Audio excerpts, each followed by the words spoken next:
Morning, everybody. This is quarantine day. Well, I don't know. We've been here a week now, and as you can see, Pasha is making herself at home in the spare room. She is my only companion that can come in here, and she's now decided that she'd like to be in the videos. So she is settling down for me to begin this week's subject, which is all about side effects of chemo. So I've moved. I couldn't really do the whole video from lying on the floor with Pasha, so I've gone back to a more comfortable position. So today is all about chemo side effects, and I'm going to recap a little bit because we have covered a few of them in previous videos. So one of them, and the most common, is losing your hair. And I think that is a common thing for all breast cancer chemotherapy drugs. You will lose your hair. Of course, I tried the cold cap, and that has prevented it all falling out. But I would say probably 2 weeks in, after you've had your first chemo, you will start to see that your hair is falling out. It does go in stages. You will find probably your body hair will start to fall out quicker. I mean, I've noticed my underarm hair just sort of disappeared. I don't know where it went. And then it suddenly starts to affect, of course, your head. And then finally, your eyebrows and your eyelashes fall out. Now, mine haven't yet. Of course, I'm now 2 weeks post my last chemo. So we'll see, we'll wait and see. I have had my eyebrows microbladed, which I've mentioned previously. So they have thinned, and you can see the tattoo underneath now, which I couldn't before. But if they do all fall out, I think they will just have a faint shape of my existing eyebrows now. My eyelashes are very small anyway. I've not been wearing mascara. You can get magnetic false eyelashes if you like. But I do think it does affect the fact that, of course, you know, it's not protecting, your eyelashes are protecting your eyes. So you do, I think, sort of have very watery eyes for a bit. The other thing I've mentioned previously is risk of infection. That's another big side effect, but I'm not going to repeat that because there's a whole video about that one. And then another big common ability to taste food and actually smell. I noticed for me that particularly with FEC, that on the day of the chemo, I would definitely get a strange taste in my mouth, a chemically taste, which is probably quite natural considering what's being pumped into your body. And I would smell it as well. You know, it felt like I was emanating sort of a poison, and it wasn't very pleasant. And that would probably be for the first 48 hours after chemo that I'd have that smell and that taste. Didn't affect what I ate. Did make water drinking, but not so nice.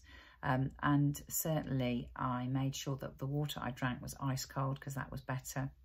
I have read other people prefer things like tonic water, or putting fruit in their water, or putting cordial in their water.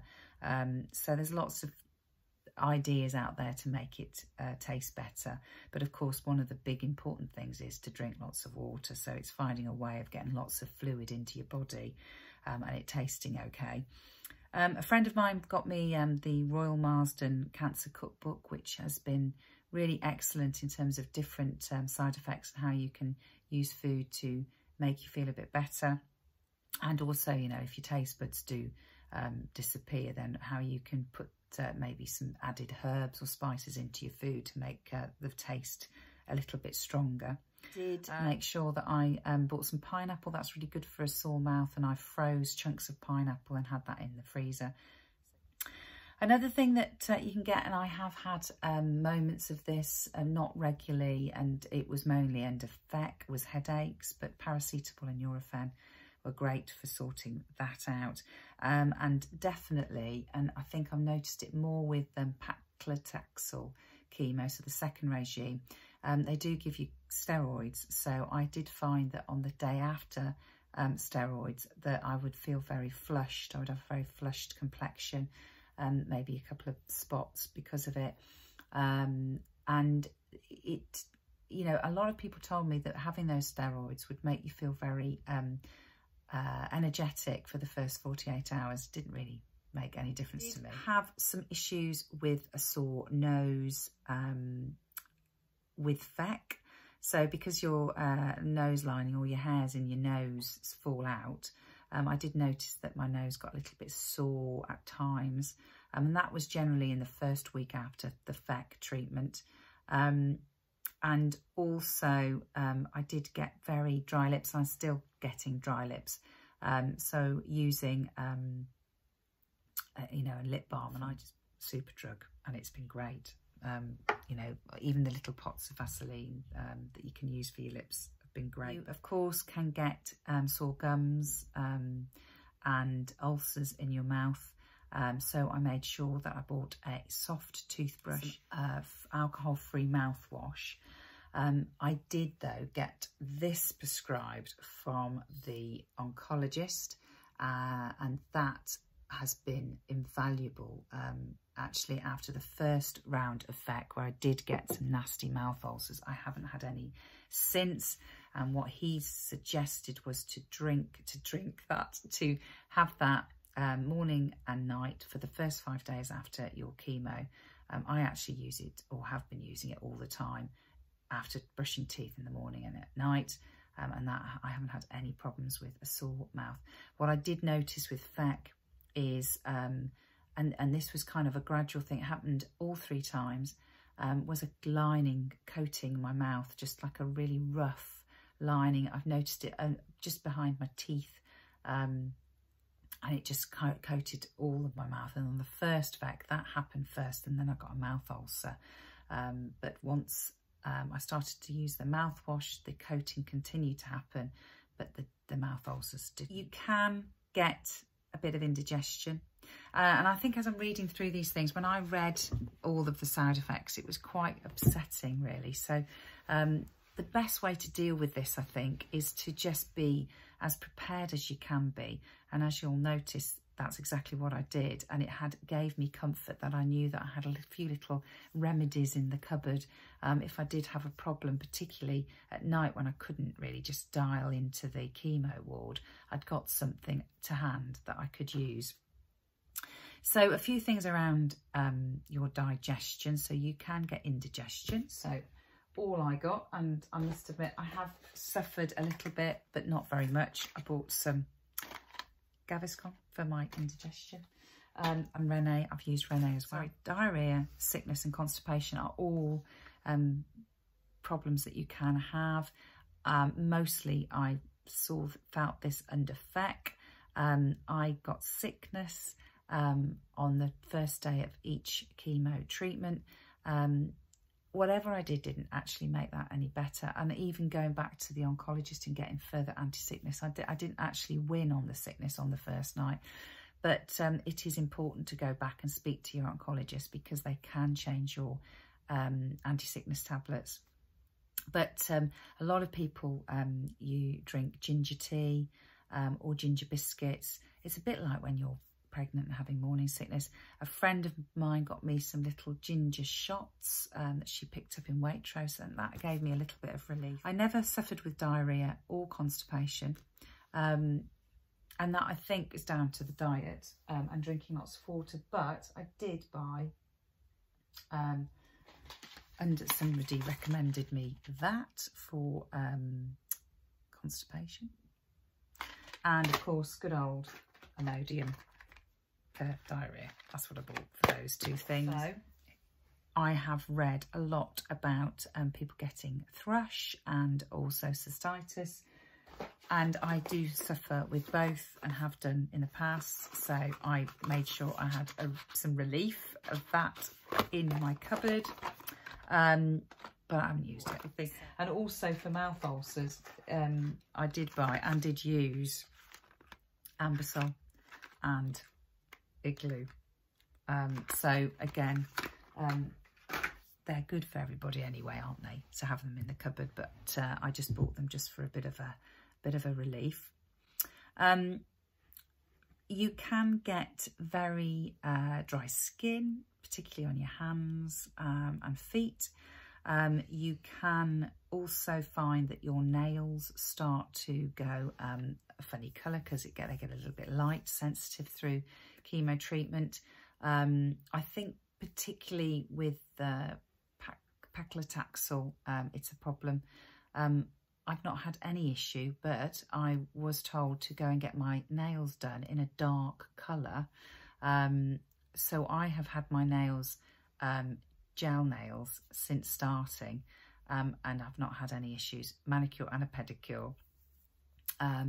And with the onset of the quarantine, I was going to go and buy myself my own gel thing, but now that I've finished chemo, I don't know whether I will bother, but at the moment I have got dark nail varnish. You can get something called peripheral neuropathy, which is something affecting your nerves in your hands and feet, which gives you the sensation of pins and needles. I have got that, actually. I've got it in my right hand at the moment, and this has come on this week. And it's just a constant feeling of that when pins and needles are finishing and you're just getting the blood flow back in. And so it's a bit of a numb, weird feeling. I think it's supposed to wear off. I have tried a bit of Nurofen at night because it was bothering me and keeping me awake. But that is something that happens with paclitaxel, definitely. And they do ask you lots of questions about that every time you go in to see if you've got those pins and needles. Joints and muscle aches, I've particularly experienced that with paclitaxel. Walking has been absolutely so important, and exercising and yoga and mindfulness. Buy some of that too, just in case. So that was, again, recommended from a friend. And I've talked about Tropic before, but Tropic have got some excellent hand creams, and this is all, you know, natural ingredients. So, and some really great remedies for really sore skin. So I'm using Tropic hand cream, and good old, you know, Vaseline for things like this. Got that too. Chemo brain. What I found with FEC was the first week after that chemotherapy, I felt like I was in a fog, drugged.